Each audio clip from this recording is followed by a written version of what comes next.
Полезно ли много потеть? И как обильное потение связано с болями поясницы, пояснично-крестцовом отделе, да и в спине в целом? Как правильно потеть? Как правильно двигаться? Мы подробно расскажем вам и покажем вам, как простыми приемами вы сможете обеспечить безопасность своей поясницы, безопасность своего пояснично-крестцового отдела, как вы сможете избавить себя от неправильных телодвижений в пояснице и в спине. Подробно на эту тему мы с вами будем говорить на очередном нашем мастер-классе, который пройдет в ближайшее время. Для того, чтобы получить приглашение на наш авторский мастер-класс, зарегистрируйтесь, пожалуйста, сразу под этим видео, под этим нашим приглашением и милости просим. Начну с предыстории. 33 года, представляете, 33 года тому назад, будучи военным ординатором на кафедре нервных болезней Киевского института повышения квалификации врачей, мне была дана команда разобраться с такой проблемой, как множественные случаи радикулитов, полиневритов, шейных, поясничных и грудных прострелов на подшефной на тот момент нашей кафедре такой организации, как Никопольский завод ферросплавов.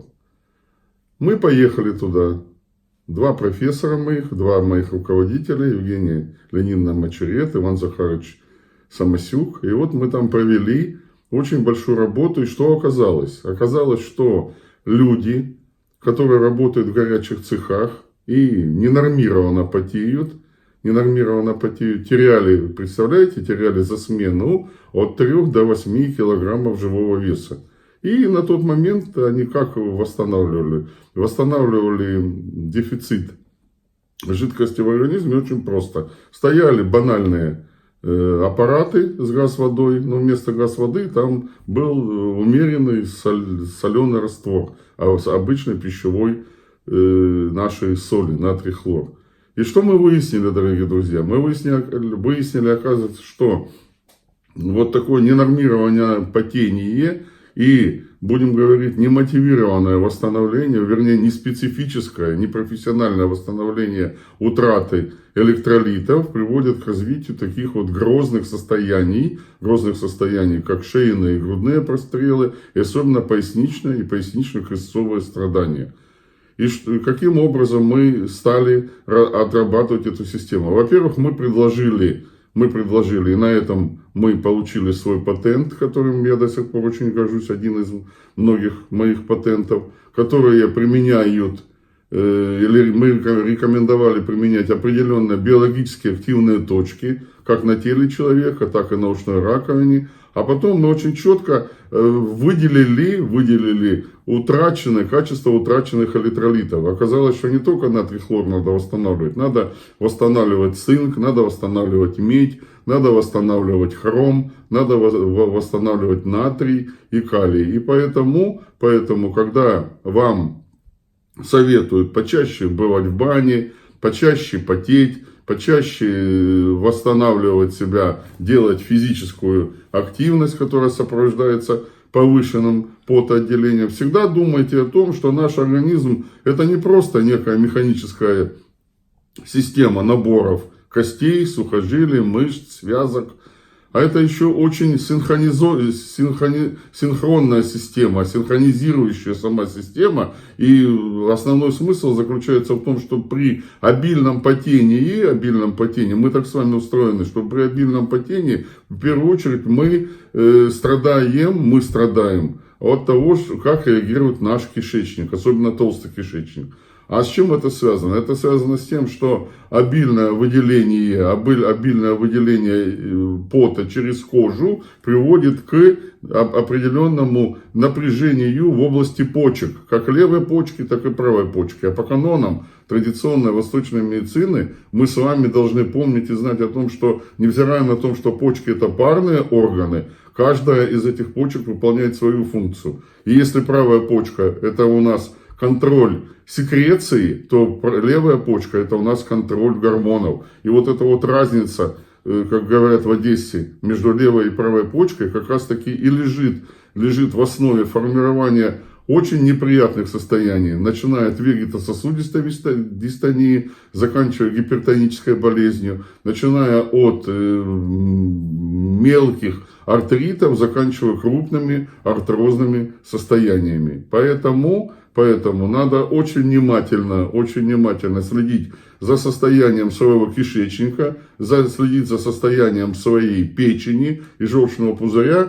И хочу вам напомнить старую нашу добрую русскую или российскую мудрость, которая гласит о том, что париться в бане надо не после тяжелой физической работы, а до тяжелой физической работы. Так всегда было, и когда строились мелкие города, когда строились мелкие церкви, крупные города, крупные храмы, именно через вот такой вот обряд очищения, казалось бы, с одной стороны, а с другой стороны мы готовим таким образом наш организм к тому, что связки становятся эластичными, мышцы становятся податливыми, косточки на самом деле начинают молодеть. За счет чего? За счет того, что воздействуя мотивированным паром, мотивированным потоотделением, мы лишь только улучшаем качество детоксикации и улучшения, то есть очистки нашей печени, а соответственно и улучшения качества работы желчного пузыря. И вот в этом дуэте между печенью и желчным пузырем мы восстанавливаем и поддерживаем уровень коллагена, мы восстанавливаем и поддерживаем уровень эластина, и таким образом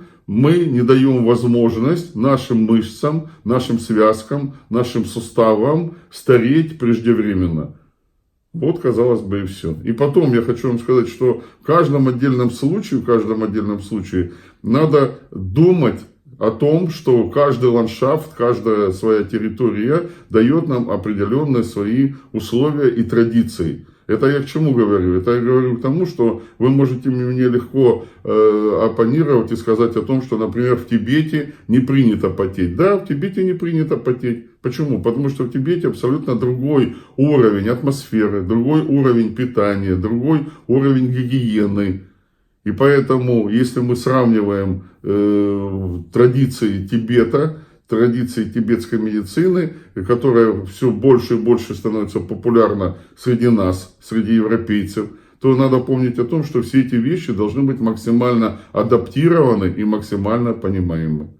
Подробно на эту тему мы с вами будем говорить на очередном нашем мастер-классе, который пройдет в ближайшее время. Для того, чтобы получить приглашение на наш авторский мастер-класс, зарегистрируйтесь, пожалуйста, сразу под этим видео, под этим нашим приглашением и милости просим. И мы подробно расскажем вам и покажем вам, как простыми приемами вы сможете обеспечить безопасность своей поясницы, безопасность своего пояснично-крестцового отдела, как вы сможете избавить себя от неправильных телодвижений в пояснице и в спине. А зачастую именно они, неподготовленные, детренированные, приводят к формированию опасных и зачастую очень тягостно текущих состояний.